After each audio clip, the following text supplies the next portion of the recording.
काका, मी माझा प्रचाराचा नारळ नामदेव पायरीवर फोडला.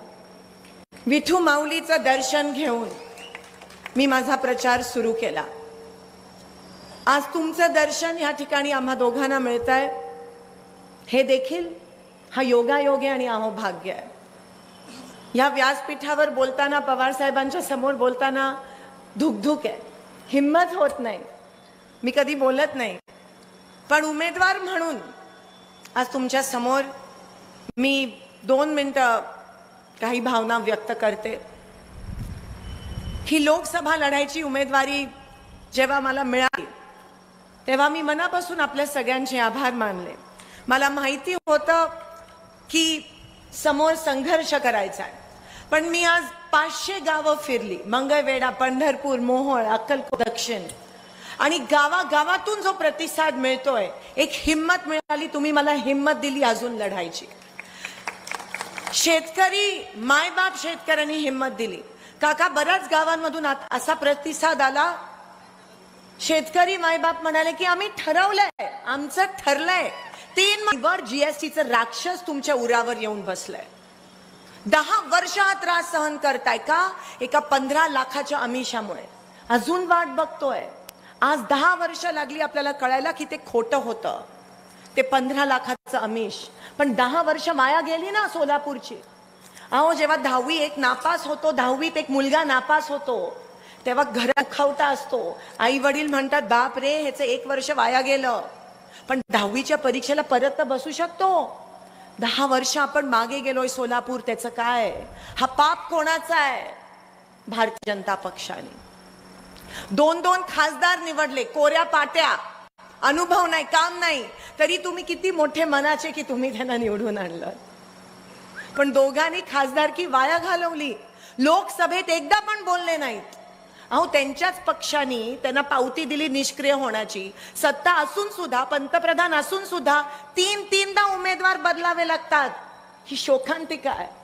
तो आणला, तो बदलला, दुसरा आणला, दुसरा बदलला, आता उपरा आणला. म्हणजे तुमच्या मताची काय किंमत राहिली नाहीये बीजेपीला. अजून किती अपमान सहन करणार तुम्ही? किती अपमान सहन करणार? तुमच्या बरोबर खेळी खेळली जाते.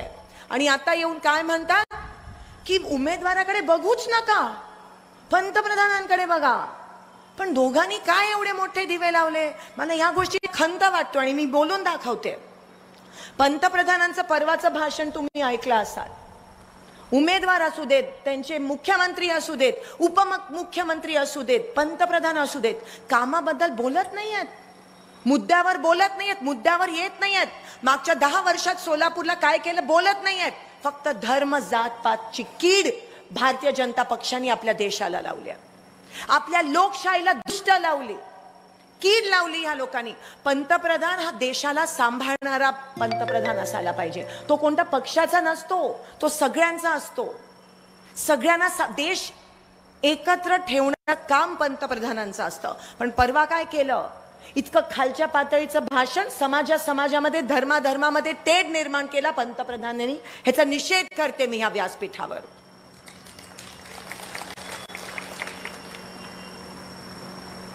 ह्या लोकांनी नवीन काहीतरी फॅड चालू केलंय. ठीक आहे, आम्ही स्वागत करतो, मंदिर बांधलं. पण रामाच्या नावावर, देव धर्माच्या नावावर तुम्ही मतदान मागता. तुम्ही देवाचा वापर मतदानासाठी करता. अहो, मतदान कामावर झालं पाहिजे, तरच लोकशाही जिवंत राहील. आणि का हो, ह्यांच्या सगळ्यांच्या नारेबाजीत आपल्या विठू माऊलीला विसरू नका. कधी तरी त्या विठू माऊली बरोबर सेल्फी घ्या. मंदिर बांधलं खरं, पण मग अरबी समुद्रातलं शिवाजी महाराजांचा पुतळा अजून बांधला का नाहीये? विचारा आहे प्रश्न. कशाला आमच्या सोलापुरात येऊन आमची एकी बिघडवता? काय अधिकार आहे तुम्हाला? या पोलिसांना विचारा.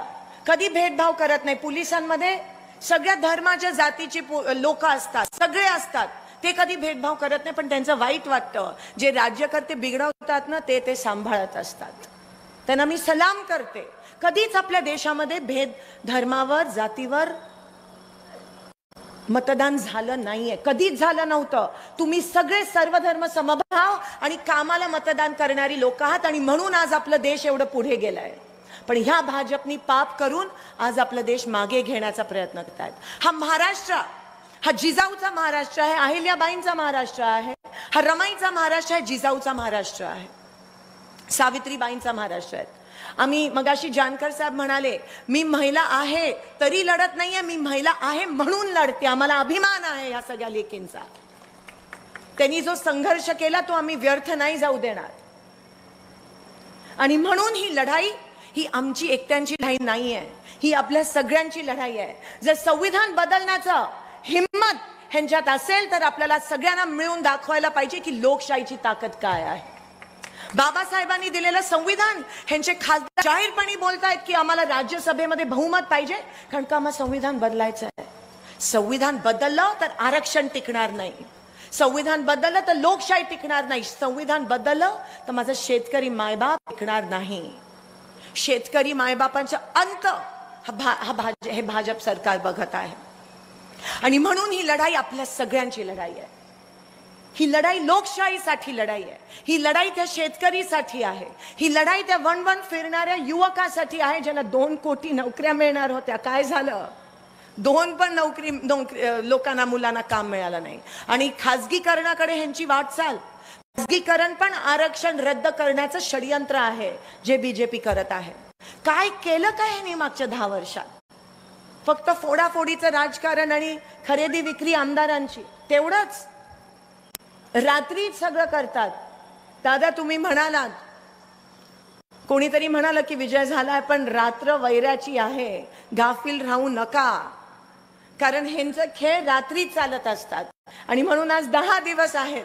सतर्क राहा, डोळ्यात पाणी तेल टाकून आपण ह्या ठिकाणी हे इलेक्शन लढलं पाहिजे. आज 2 वर्ष झाले की सोलापूर महानगरपालिकेमध्ये इलेक्शन नाही आहेत. 2 वर्ष झाले तुमच्या ग्रामपंचायत आणि जिल्हा परिषदचे इलेक्शन नाहीये. कधी का कोणी ह्यांना विचारत नाही. आणि म्हणून उजनीचं नियोजन नाहीये. उजनीच्या नियोजनाच्या बैठकीला नेहमी विरोधी पक्षाच्या आमदारांना बोलवलं जातं. काका 1 वर्ष झालंय उजनीचा आवर्तनाची बैठकच झाली नाहीये, म्हणून उजनीचं नियोजन नाहीये, म्हणून आपल्या मंगळवेढा आणि पंढरपूरच्या शेतकऱ्यांना पाणी पोहोचू नाही शकलं. वाईट वाटतं. आज टँकर पण पोहोचवत नाहीये प्रशासन.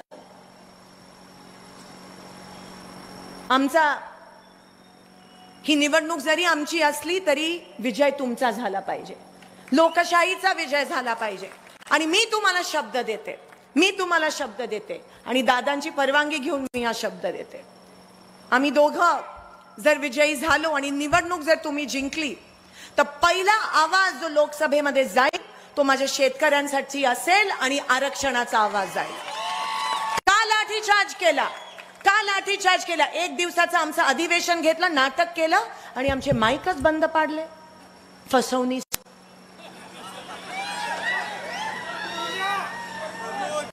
त्याच्यानंतर लाठीचार्ज केला, त्याच्यानंतर SIT लावली. आम्ही मागणी केली SIT रद्द केली पाहिजे. ते गुन्हेगार, ते आंदोलनांवर गुन्हे पण दाखल केले आणि कोणीच बोलायला तयार नाही. सोलापूर आणि माढामध्ये काँग्रेस, राष्ट्रवादी काँग्रेस, महाविकास आघाडीची गरज आहे. लोकसभेमध्ये महाविकास आघाडीच्या खासदारांची गरज आहे. कारण का जर बीजेपी गेली तर तुमच्या बाजूनी बोलणारच कोण राहणार नाही, कारण का तिथे हुकुमशाही आहे. बोलले तर ईडी. अभिजित दादा संघर्ष करा, हिरो बनाल. बघा मागे लागलेत. म्हणून महाविकास आघाडीची गरज आहे, लोकशाहीची गरज आहे. तुमचा आवाज दिल्लीपर्यंत पोचायला पाहिजे. आम्ही वाया नाही घालवणार ती संघच्या दोघांसारखी. त्यांनी फक्त तुमचा वापर केला आणि सत्तेची मजा घेतली. आज बोलण्यासारखं बरंच काही आहे, पण आज पवार साहेबांच्या समोर खरंच खूप मुद्दे आहेत, पण आपला आशीर्वाद राहू देत एवढीच मी ह्या ठिकाणी विनंती करते. येणाऱ्या 7 मेला दादांच्या नावाच्या बाजूचं चिन्ह, तुतारी घेतलेला माणूस आणि माझ्या नावाच्या बाजूचं चिन्ह हात पहिल्या क्रमांकावर आहे. दादा तुम्हाला कोणता क्रमांक मिळाला? 2, 1 आणि 2.